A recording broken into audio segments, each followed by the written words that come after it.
Okay, so we'll get started. So today I'm going to go back over the importance of decentralization, and I'm going to try and give you um, bit more depth as to why I think that the concept of decentralization is so fundamental, and try and give you more understanding of what it actually is, what does it mean, um, how can it be implemented, where can it be implemented. There's lots of aspects to decentralization um, because of its application. The applications are far and wide, and into every area of life. It's not just about decentralizing money, although decentralized finance, or DeFi, as it's affectionately known, is a massive start because we know that the financial system is really the lifeblood to all the other systems that exist in the world. And so we'll go through that, and we'll kind of try and pick it apart, and hopefully it'll give you some more understanding. So what does decentralization, also known as Web3, um, what does that mean for us? And I have mentioned it before, but I'll go over it again briefly. Web3 is like the next iteration, the third major upgrade, if you like, of when the original internet started. We started off with a pretty static web pages and email and texting and things like that. And now it's moving now into the concept of decentralization throughout the internet, which is really it's just evolution, finding the path of least resistance. That's really what I see when we obviously are encountering a lot of problems that are becoming now very apparent through centralized control. And we can't have a free world while a few psychopaths are basically controlling billions of people. That's just that's just not tenable anymore. And along comes blockchain, and with the promise of decentralization, and obviously that's just a promise, and it has to deliver. And so the delivery comes from the ground up, basically through the developers, through the people in some influential positions in tech who have the marketing reach. There's a lot of people with a lot of resources and money who are not part of the cabal, who are very keen to make this happen. And then lastly, it's us people. So it's really a participation right throughout the chain, from development to the marketing to the retail people, which is kind of us at the end of the chain. And so really decentralization, really its key tenet is peer-to-peer transacting. And that's peer-to-peer sharing of information as well, without an overseeing centralized body, either censoring us or collecting our ID, or doing what they're very good at doing. It's it's very early days in this process, but it is definitely happening at pace. It's just not happening at pace yet in front of our eyes, but it's definitely happening at pace in the background. That is definitely the case. And the more that the central bankers and governments push, the more that they're going for complete control, going for the jugular, if you like, the more it's just spurring on people to develop technology that's beyond their reach. And I know that this development is happening at pace because of that.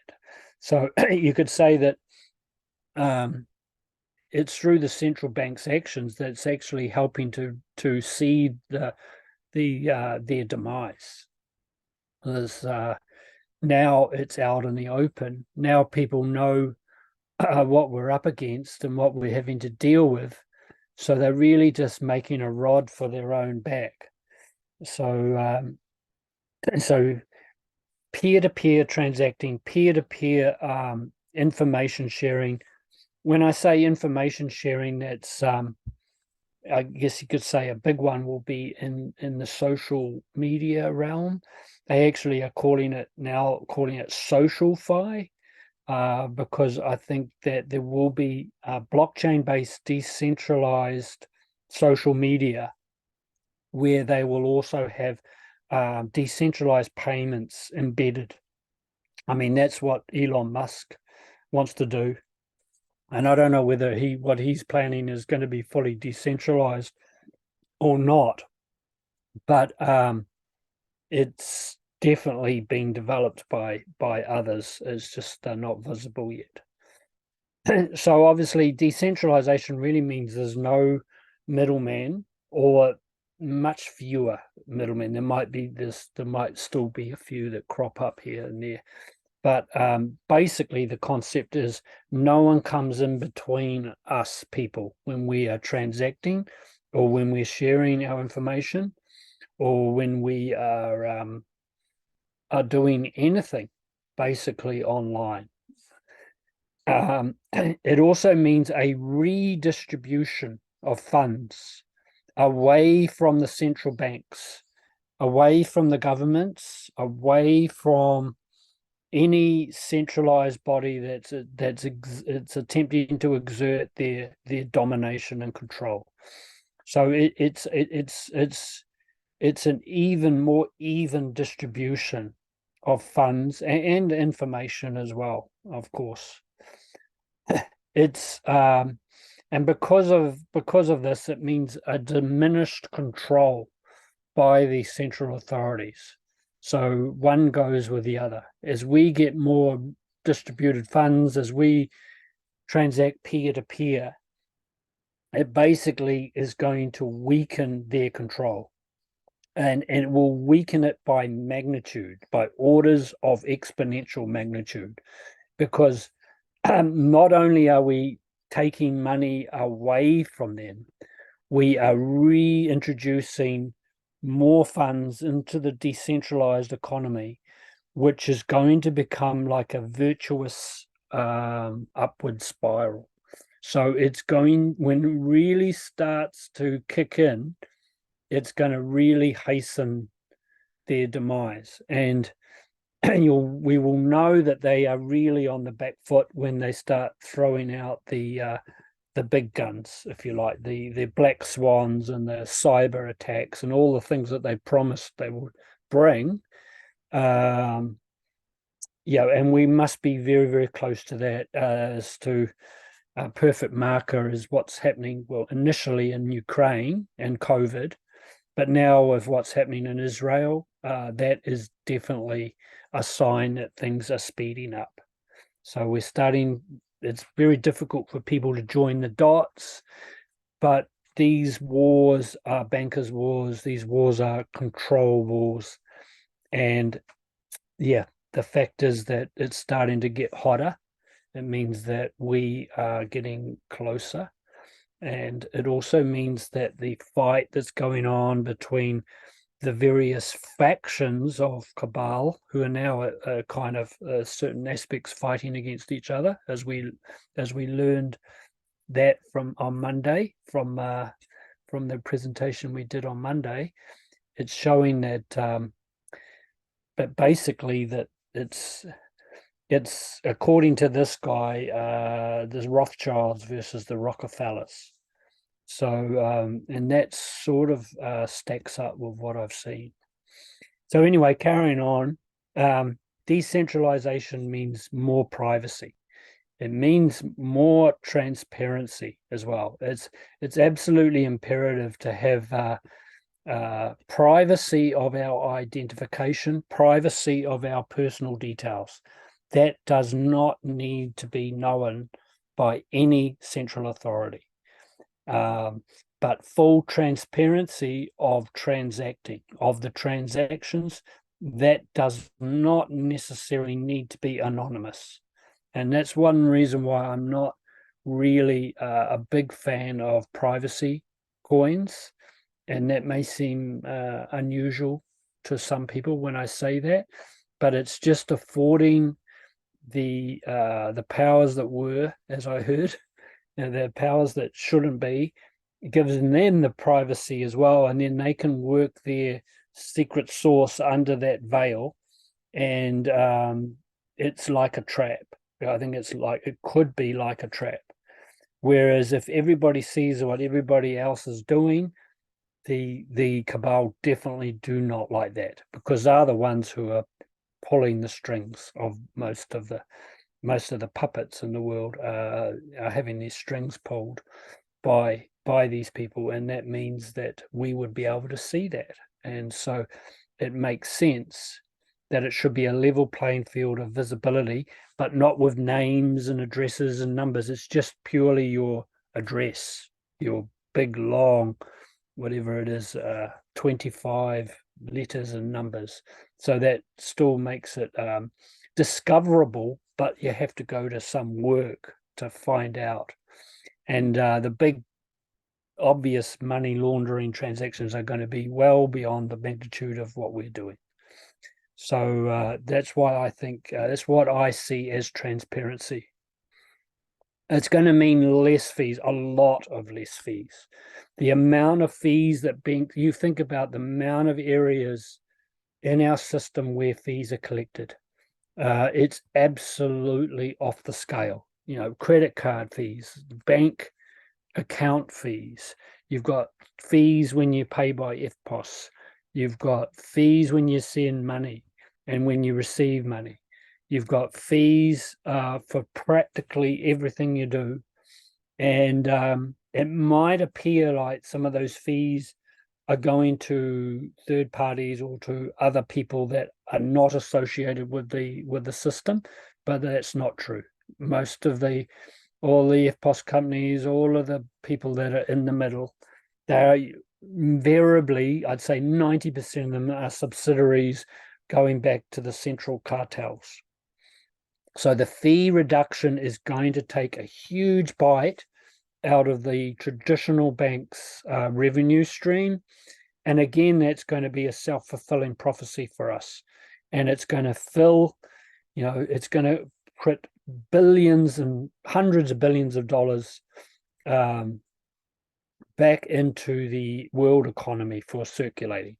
And it's going to greatly weaken the banks because they're going to have a lot less revenue. So they're actually losing out twice. They lose the fees and we get more in our pocket. So that's a double whammy. It's going to mean more security over our money.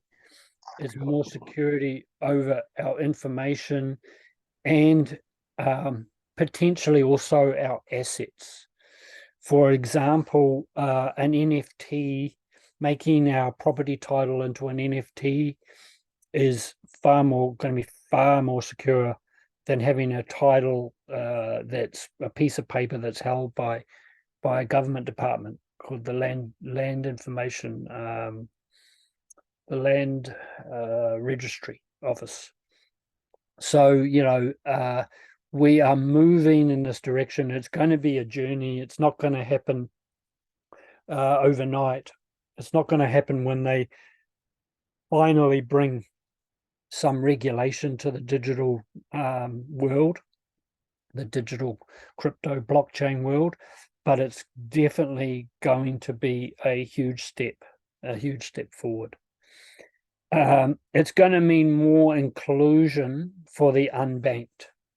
And that's going to be great for us who are getting in early to crypto and investing in the space and the infrastructure and the cryptos, because as those people come into the economy, into this crypto economy, it's going to be way better for them, because then they're basically going to be, they're still going to be unbanked in a way, but they're going to be rebanked on a blockchain situation.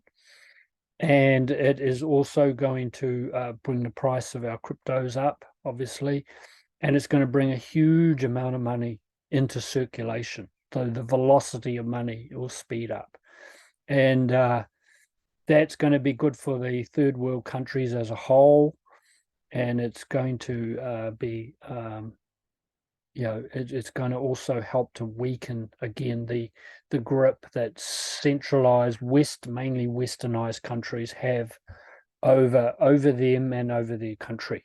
And it's also going to put more in our pocket as well through the transacting and through the liquidity, basically liquidity. There's something like I've heard the stats. I mean, the stats are quite astounding, that in the unbanked in the world is something like, it's well over 1 billion people. And then if you've got underbanked, if you take them into account, you're looking at something like 3 billion people at least in the world.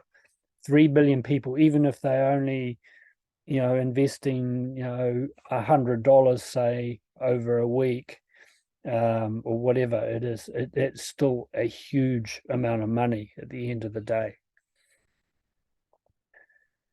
So one of my key tenets, or one of my key strategies for understanding what's going on, is just simply follow the money.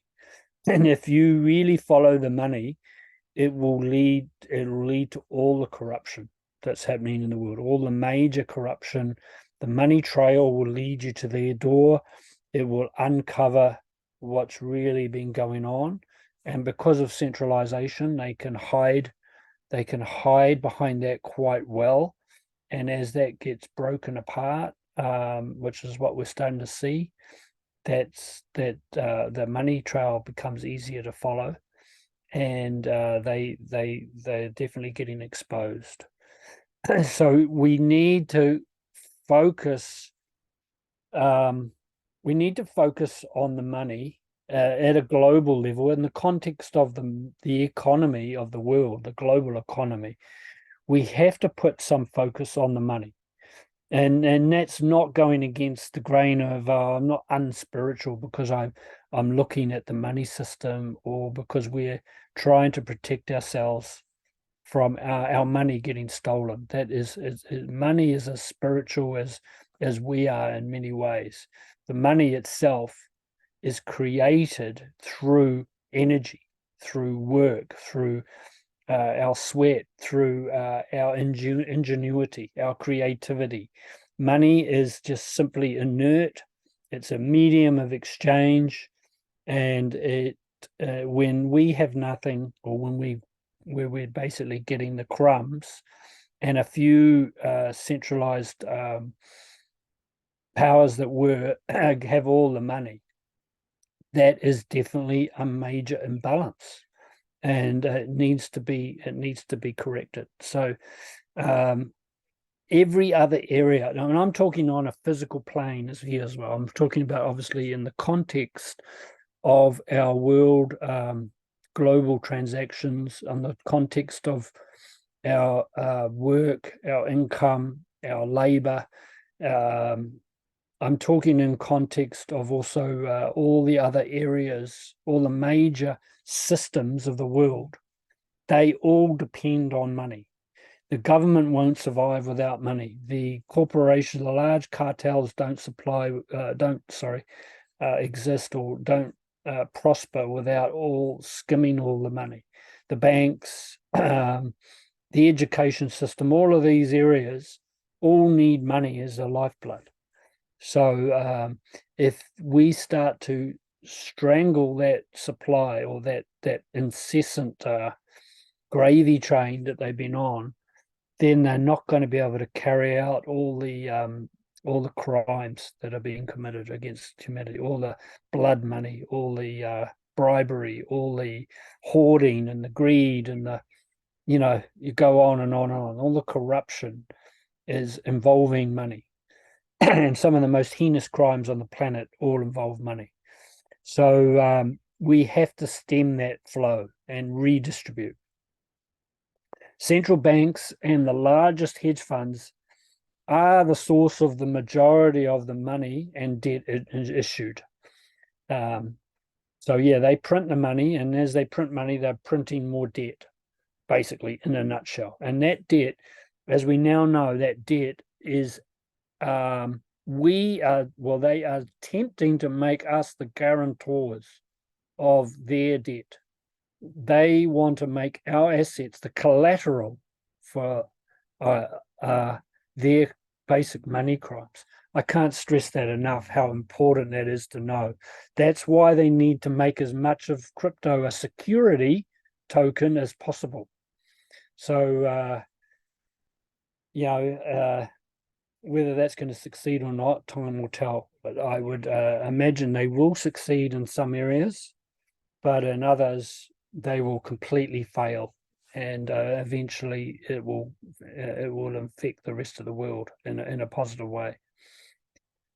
So these organizations, they're deemed too big to fail, and therefore under this excuse, it's deemed that therefore we can't crash those. So this is what keeps the pain going. If they are seen as untouchable and basically too big to fail, then we just have to suck up the bitter pill and put up with more pain while they continually get bailed out, while they are printing money like crazy at the moment and basically giving it to these failing big banks in order to prop them up. And so they're really too big not to fail. They're so big that they have to fail. And otherwise, we are not going to get an even playing field at all. So the system, has been designed. However, in saying that, it has also been designed to fail as well, which is a complete paradox. It seems paradoxical to what I said, but only fail to a point. They are reinventing a new system roughly every 50 years, with sometimes many resets happening in between that. So they let it fail to a point, like what's happening now. The reset is really letting the old system fail and then resetting us into their desired digital prison. But in order that they can reset, and therefore in order for them to do that, they have to they need their certain things in place, like a CBDC and a digital ID, and that flies in the face, directly in the face, of what decentralization is. So they are in a very difficult spot, because this transition from the old system into their new one, it has to be done pretty cleanly, and they would have to trap the majority of people into that. Otherwise, it will fail. And we're already seeing a massive pushback to what they're trying to do. It's really starting to get out in the open. So, but they need this reset to go their way, so that they can keep their boot on us, on our necks. And so that is loosening all over the place, not just with the money, but also with their media narrative, with the exposure that's happening with around COVID and the vax and all that. It's really starting to come apart quite spectacularly. So that means that, like I said, that means they're going to throw out a few big firecrackers, as they won't go quietly into the night. So tax, as we now also know, tax paid does not go to our community services. It is used to pay our interest. I've actually known that for quite a few years, but it's been re-emphasized just recently that Tax is really to keep the interest bill paid, never pay the interest. Never pay the principal. And then they still, on top of that, they're loaning money or they're printing money to pay for their pet projects and for, propping up other organizations and paying for some of their other big ticket items like, some of the climate change stuff, although they are also taxing us for that as well. So that needs to stop. That needs to stop. The fact that our tax is just simply fueling the existing system is just ridiculous. So there's key systemic areas that can be majorly disrupted by decentralized technologies, and this is basically all the systems of the world, the government systems, the science, the so-called science, the pseudoscience, the media in all its forms, and that includes alternative media, social media. A lot of these are all infected by their narrative, and communication systems that go with it, like the hardware, the phones, computers, and all that sort of stuff. Education systems, education majorly needs an overhaul. As energy systems, we're seeing, obviously there's a big battle going on for energy at the moment for over the fossil fuels and green energy, and they're trying to hold back the new free energy type designs. But again, that's breaking down. So the internet and computing systems. Obviously, the internet is majorly in the priority with Web3. Small and medium businesses very much could be both disrupted and also could greatly benefit from decentralization, particularly the small and medium businesses. Large businesses, large cartels are also being heavily disrupted as well. So they're not escaping from this lightly either. And of course, the banking and financial systems. So if we can get the banking and finance area to be decentralized, then all these other areas are going to have to follow, because everything happens downstream from banking and finance. In the physical 3D reality, all other systems are downstream from the creation of money and the finance on a global and national level. And so to just give you a bit of an example, so all these other areas like government, science, media, etc., they could all be going on for the blockchain as well. They could be run by decentralized autonomous organizations, or otherwise known as a DAO. Even governments could be, I've seen models of how a government could run by a DAO. It'll be completely decentralized, and it means that the people will be able to see what's happening in the decision making, and the governments won't be able to do anything about it once the horse really bolts in that area. Same with the so-called science that we're seeing. There's an opposite to everything that they are doing. There's something positive that could be found in every area, and the real science could be put on the blockchain and protected by its encryption, and we can get access to that, and we can see what's really happening.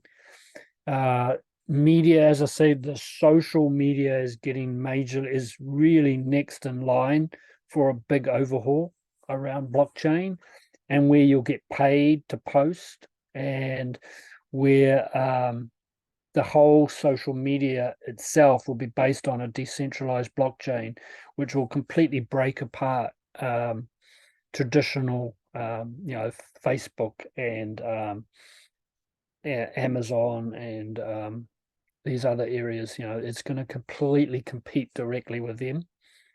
And I noticed the big tech are already trying to move into their version of decentralization, but I really seriously doubt whether they really want to go the whole hog. It's just their narrative. Education, we're already seeing homeschooling becoming huge.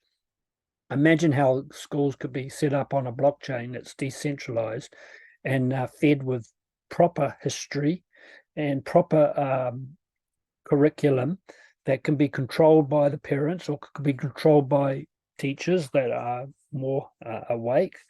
That's a huge area because whatever happens in our education tends to flow right through to the rest of their life. That's the belief. That's where a lot of us get our main beliefs from, or we are withheld from certain key information. So the education system is one that's really needs this technology. And as I said, energy systems, all of these things can go on the blockchain where they can be relatively more protected and can be protected with validators and nodes and good people who protect all the information, and it all gets verified by consensus and general agreement. And if the node holders and the validators are all good people on our side, then they act as the gatekeepers instead of one centralized body. And you have them all over the world, all held in different computers all over the world. It's going to be extremely hard for them to stop that. They'd have to literally take out every computer that everyone holds.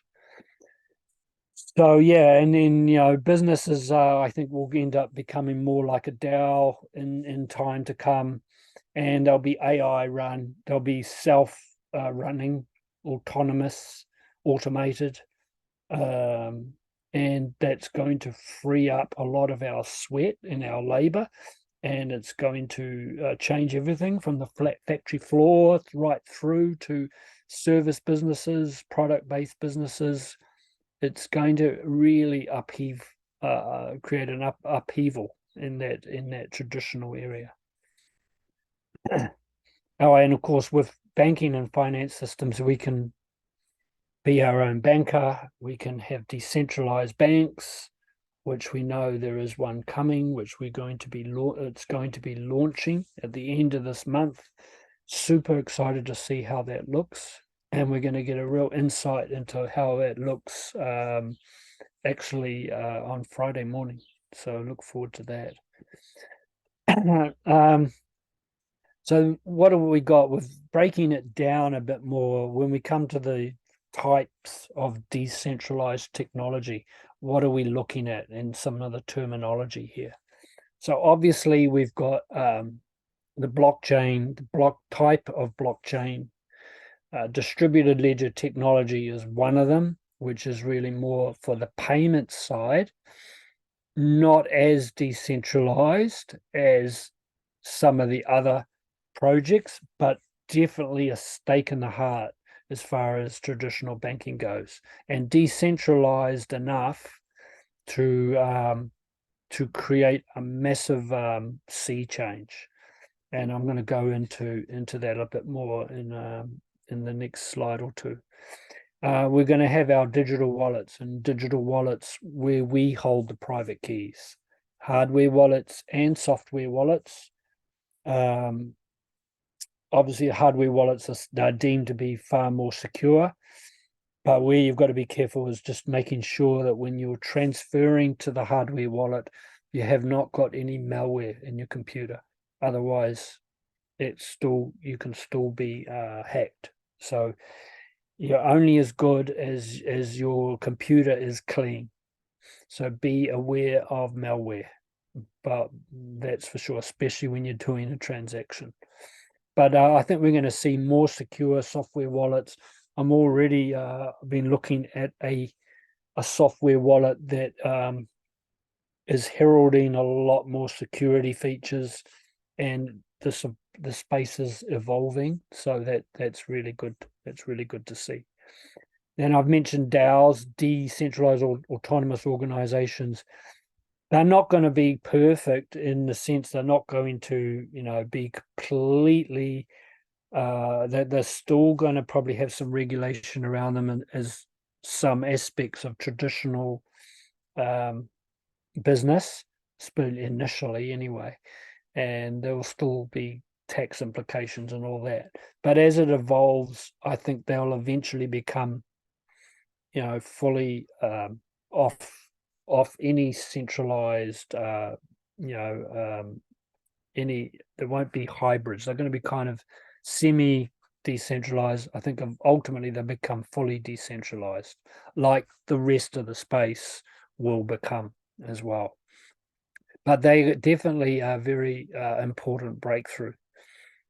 The decentralized exchanges, very important part of the infrastructure. We're seeing the rise now of Uniswap, PancakeSwap. These DEXs, as they're called, are very important to a decentralized landscape, because they enable us to swap our crypto for another crypto, or to profit from our crypto into a stable coin.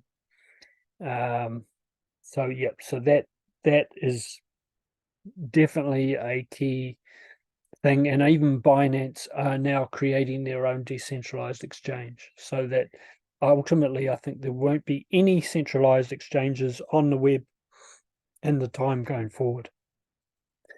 NFT IDs and NFTs in general. NFTs started off as quite niche in art and music, and they were quite gimmicky with the whole ape mania, the all the fancy, all the funny looking faces and animals and this sort of thing. I think that's more gimmicky for the millennials and for the younger people. They find that really cool, but ultimately the use case for NFTs have a much more serious impact in ID and protecting our personal info, and for tokenization. Eventually, tokenizing all assets and services will be like an NFT. And so that is a massive use case, as well as all the NFTs for property title, for car title, and lots of other assets and other personal things that we own, and goods and services. ZK proofs was invented by Silvio Micali. He's behind the Algorand project. ZK proofs basically enable information, certain sensitive information can be shared with all parties, sorry, but some of it can be only shared with some parties, and there is also a way where it can protect your privacy as well. So that makes that's quite cool. It can be adapted so that everybody can see certain things, but not everybody can see everything. And some people need to see certain certain information, that maybe it's to help you set up an account, and it also helps to protect your privacy by big data not grabbing your ID. It can be coded and configured that way. Obviously, there's always adaptations, and nothing is all created equal. But ZK proofs have a huge implication, a huge benefit could be coming out of that. The AI is going to be very instrumental. Rightly or wrongly, at the end of the day, it's here. We've got to deal with it. And the more and more I research on AI, the more and more I see that the people are seeing the dangers, even very high up developers, and they are going more into they've had their holy shit moment, and they could see how it could be used for bad purposes. So it is getting more and more uh, towards free AI, open AI. I mean, there is a company called Open AI, and it was all open and free, and everyone could see the same source code. But then eventually, Microsoft came in and waved so much money at these guys that they made it closed AI, and then sold it for a huge sum. So that is, we need quality people obviously in charge of it. But I'm seeing a lot of what AI could do if it's programmed for the benefit of us, for freedom, for say bringing out true history. AI, if it's programmed rightly, can reveal all the truth that's been withheld. It could reveal all the disclosure. And a lot of people are starting to say AI could be the thing that releases the disclosure of all the crimes that have happened in this world. So it's again, it's the technology is only as good as what the consciousness of the people behind it are. So I can't stress that enough. Yeah, yeah. Thanks, Fene. Yeah, yeah. Thumbs up to that. And computing and storage. This is a very big area that needs attention. They're making cloud storage now way more secure using blockchain. The cloud storage that we have now is so porous and central, but it's and what blockchain does is it uses any computer, anyone who wants to offer up their storage in their computer can store pieces of the files of everything in the blockchain. So the whole storage thing is getting decentralized amongst everybody, and anyone wants to open up their storage in their computer to help other projects, and they get paid for that. That instead of it all being held on a centralized server, it's held on all our computers, and that's another key thing that they can't stop, they can't control. And so I think, and projects like Chainlink, who are now creating their version of like a blockchain internet that's decentralized, that they call CCIP instead of TCIP, which we currently got. That's like the standard for blockchain based decentralized universe. So there's some really, really cool things happening at the right at the woe to go type thing from beginning to end. They are looking at decentralizing the whole internet, and that's really what we need. No centralized participation at all. So decentralized is happening, and it's happening right across the board, and it can't be stopped. The technology, once it's released, nothing can stop it.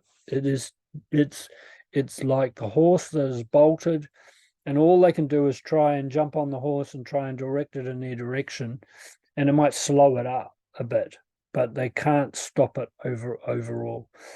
And I think it's going to greatly accelerate now because they are accelerating their own reset plans, and all that's going to do is it's going to accelerate the decentralization. And so knowledge really is truly powerful when it's applied, and that's what's happening now. People are applying their knowledge around decentralization, and it's also powerful when we then participate in the applications that are being created.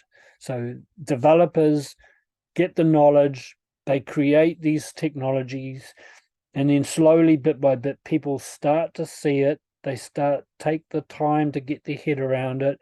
They start to tinker with it. They start to play with it, and then it starts to get adoption, and then it starts to really evolve. And so it always starts off with very small, humble beginnings, but eventually it's going to be like a virus. It's going to go through everyone like a dose of salts, let's say. So our key advantage is numbers here, participation. And so I kind of liken us to like pioneers. We're DeFi pioneers because we're kind of spearheading this whole thing by taking a lot of risk actually to endure the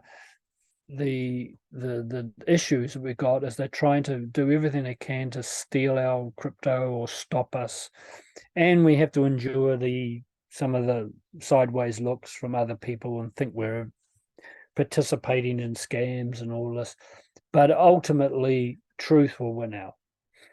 And so our participation is creating the block to what the government are trying to do, which is pure overreach. When they can't reach in to our decentralized economy, that's going to be the wall that stops. So more development of the tech creates more opportunities. And as the more opportunities are created, there's going to be more development of the tech. And then it's going to snowball, and it is snowballing. It just hasn't come out to the public view yet because of the wall called regulation. So we've got to get over that wall, and that is coming in the next 18 months to 2 years at the maximum. So really, that's not a heck of a long time. So we've just got to hold on for dear life until then, and do everything we can to protect ourselves and to promote this area and do what we can. So trust is a major thing. Trust is what keeps money alive. Trust is what keeps a business or a corporation or a bank or whatever from attracting customers. People in the old days put their money in a bank because they could trust it. Take it to the bank was the saying. Take it to the bank. You could trust the bank. But that is gone. That is absolutely gone. It's just that people don't know where else to go. So decentralized finance, decentralized banks, decentralized social media, decentralized world is the opportunity that's right staring us in the face. It's just so new and early, and because so many people are so anxious and so scared of technology, they seem to have a block into wanting to research it. So there's only a few of us who are willing to go down this rabbit hole. And I'm not a techie guy. I certainly haven't been involved in any technologies before this, and I'm still not really a technology guy. But I can see it as a major area that I could basically understand its impact, and I can understand what outcome it might have, and I understand the technology now enough to kind of peer into possibilities and probabilities in the future. And what I see in my future with it is quite amazing. And I know a lot of other people are seeing it because people are speaking into it, and I'm hearing them, and that's fueling me even more. So maybe you guys are seeing bits of the same, and it's sort of like a trickle, trickle, trickle, and then suddenly flood. And it's just breaking through our conditioning, breaking through our belief systems. That's the real fight we've got on, is going inside and figuring out and knowing how to reprogram ourselves, let alone before we even start on reprogramming the world and the system. We need to reprogram ourselves. And as we do that, as we change our mindset and we start thinking and feeling from within what we really fear and what we really want and what our beliefs are, then our outer world will change like the speed of light. It will change so fast, slowly at first, but then boom, once all the pieces are in place, and once you're thinking and feeling and acting in unison, then boom, it's all on. And so the more a problem grows, the more people will be forced to seek the solution.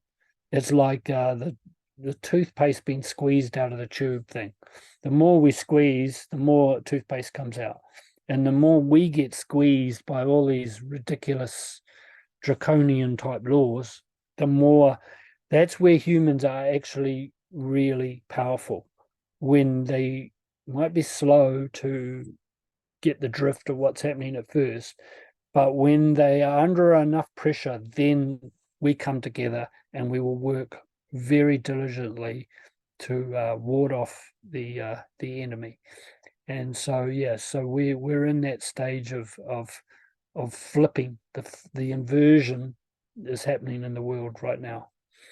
And the more people receive the benefits from crypto and decentralization, the more it's going to affect other people. One person who starts getting amazing results, like, say, just to use example of myself, I mean, when I started seeing more and more about decentralization, I could no longer keep it to myself.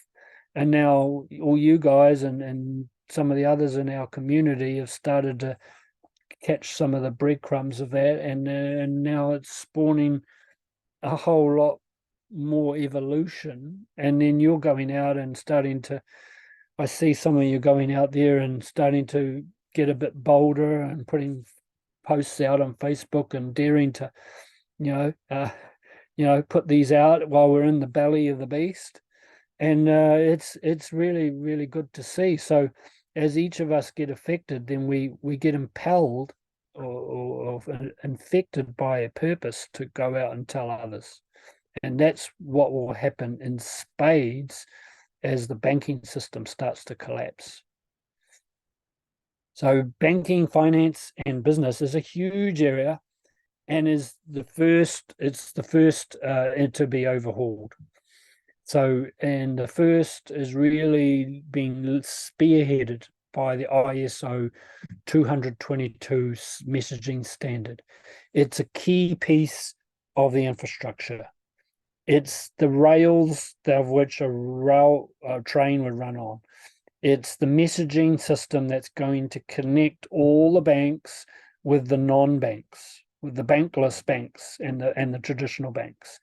It's the API feature, and as well as with companies like Chainlink and Cosmos, also doing the open APIs as they call it. So really, it's connecting up all the train stations together.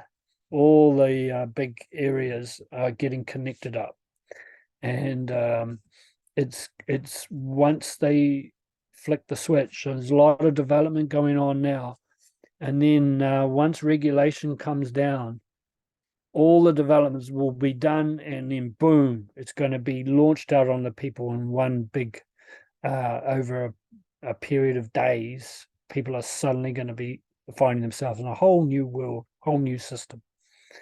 So although banking will not be fully decentralized from the outset, it will be greatly improved.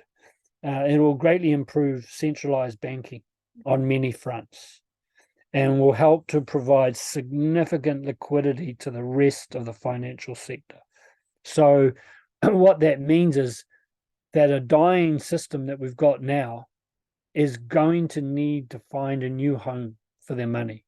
There's a lot of good or relatively benign people who are in the financial system, who have been trained in it. They know no better. They're not evil people, and they are what's actually driving this. It's not been driven by the top layer.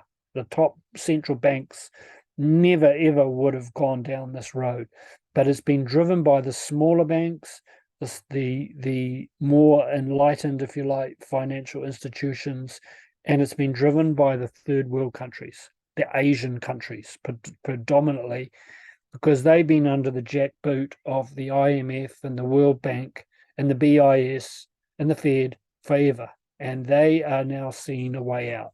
So they're the ones who are really leading this, and as they lead it, the big boys have to follow. They have, which is so cool that it's been front-footed and driven not by them. That's why I have a lot of hope in this.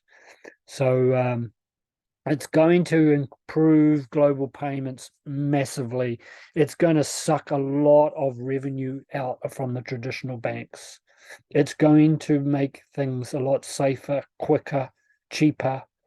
Um, and it's going to provide a lot of liquidity and money to the decentralized area because these APIs are going to link up centralized money with the decentralized money, and the money will always seek the the path of least resistance. Just like energy seeks the path of least resistance, the decentralization is clearly least resistance. And so money will flow in there, and it will, like it says, a rising tide raises all boats. And so that's what we're going to see. So this ISO is very important for providing the liquidity and the money flight from the old into the new.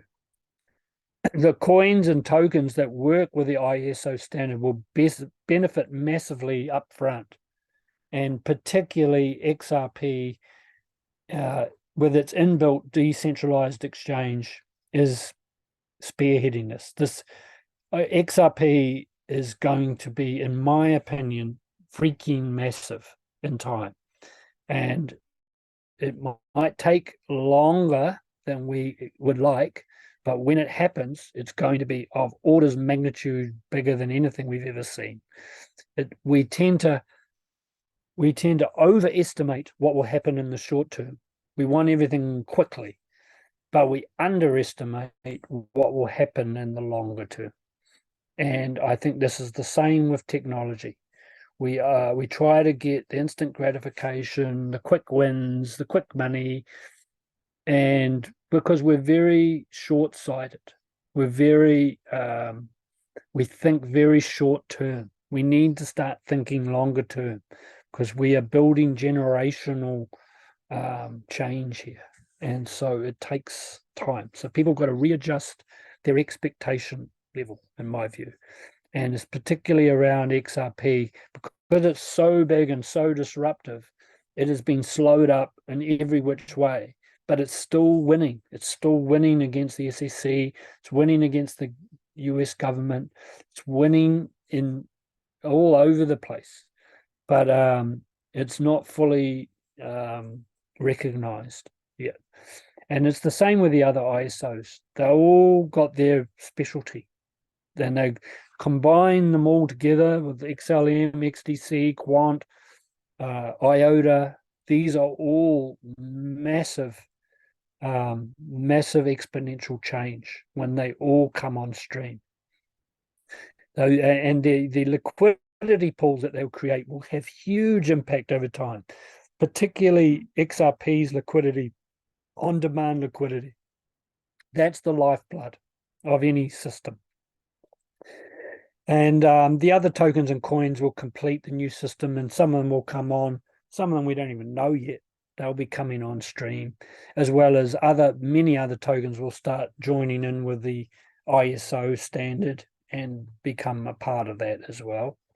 And then the whole decentralized area will really start to flourish, I think, in the next 5 years. In about 5 years' time, I can see decentralization being commonplace, and the things we're going through now, hopefully, will be a distant memory.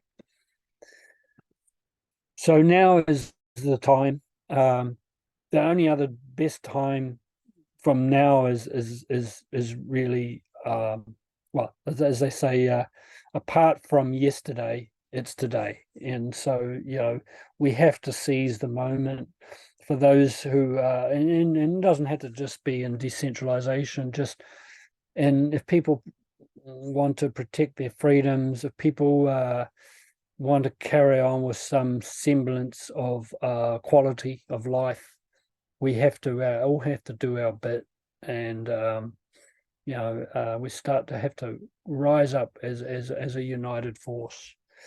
When there is great fear, there's also great opportunity. If we can keep our heads, if we can keep balanced in these times, you'll see massive openings. If all our energy is getting sucked out by fear and anxiety, and we're always focusing on the problem, all we'll see is problem, problem. And we won't be able to fight our way out of a paper bag. We'll be so drained of energy, we won't see the opportunities. So that's why we need to refresh. We need to take time out. We need to get out in nature. We need to take little sticky tours like I'm doing. Get out of your comfort zone. Get out of your rut. You need to start doing different things that energize you. Otherwise, we will never see what's right in front of our face. And two significant cabal groups are battling over power now, which is a great it probably more, it's probably three or four actually. But two main ones that we know of, the Rothschilds and the Rockefellers, are at each other's throats, where they were always kind of relatively friendly, certainly going back in the early days of the setup of the Fed and that. They were all in collusion and they all had their territories. Now they're fighting over territory and they're fighting over America, the spoils, if you like. And this is a great thing for us because it means that they are weakening each other and we are growing. And we have far more numbers than them. The ensuing carnage they create in this battle will open up the possibility for a new world where neither regain full control again because of decentralization, in my opinion, and other things as well. It won't be just that. There will be lots of other factors, but decentralization will be like a black hole that's going to suck them in, and it's going to be a paradigm. See, the thing is, decentralization is a paradigm shift to the existing system. It's not a papering over the cracks. It's not a band-aid. It's not a superficial change. This is not moving a few deck chairs on the Titanic. Didn't do much for the actual ship. It still went down. This is like fundamental changes at a ground level. It's like an earthquake, like a 9 earthquake on the Richter scale to the existing system, as well as, unfortunately, it will shake up and it will wreck a lot of people who are not prepared, who have stuck their head in the sand, who think that the government or the banks are going to be there for them to save them. That blind trust is going to wreck a lot of people. And the ones who are very, unfortunately, lack of education, ignorance and all that, it's also going to bite them hard. But that's what their soul is served up for their lessons. Technology in itself will only provide a new door. It's up to us to walk through it. We are the ones we're waiting for. We are the ones who have to basically fill the void to create the nature abhors a vacuum. So there is going to be some vacuum of power that's going to open up, and it's opening up now. And we have to make sure we're the ones who fill those spaces, not another cabal. And nature is really a perfect example of decentralization. If you look around, everything is decentralized in nature. It is a perfect, it provides a perfect respite from overload and burnout as well. Nature is energy. Nature is divine. Nature does not discriminate or compete. It doesn't, the trees aren't fighting with the other, plants. They're all kind of in a symbiotic relationship with each other. The air is not fighting, they all have their qualities and they all assisting for a greater whole. Basically, supposedly that's what we're here to do as well, is create for a greater benefit of the whole. As we are a part of nature, we are nature. We're not separate from nature. We are supposedly the most intelligent species here, and we should be exercising our full potential. Nature does move in cycles, so we have down times and we have up times, but nature inherently is not against us, it's for us. So when there's significant change, and there's a storm, when there's a storm afterwards, after the destruction, it sort of clears the air, if you like. It takes out all the dead wood, all the weak trees will fall over, and all the things that can't withstand that storm will get felled or whatever. But everything will also rebuild again. And so it's like in that we are going through a storm right now, but it's only going to strengthen us, or it's going to maybe take out the weak ones. But that's just the order of nature, and we will rise. We will rise again.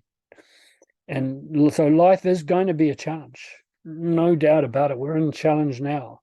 Some people may not appreciate that and don't see it yet fully, but they're going to feel it.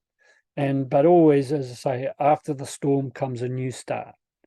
And I'm really looking forward to the new start. I'm looking forward to the possibilities and the probabilities of what's in front of us. And I know a lot of other people are too. We're sort of forward thinking, but we have to be firmly in the present to do that. We can't go off into the fantasy of the future, and we can't get completely stuck in the past. The past is there to learn from. The future is hasn't happened yet, but we're creating it right now in the future. I'm sorry, we're creating it right now in the present. The present is the moment where new things can happen. So thank you for listening to me, and appreciate coming.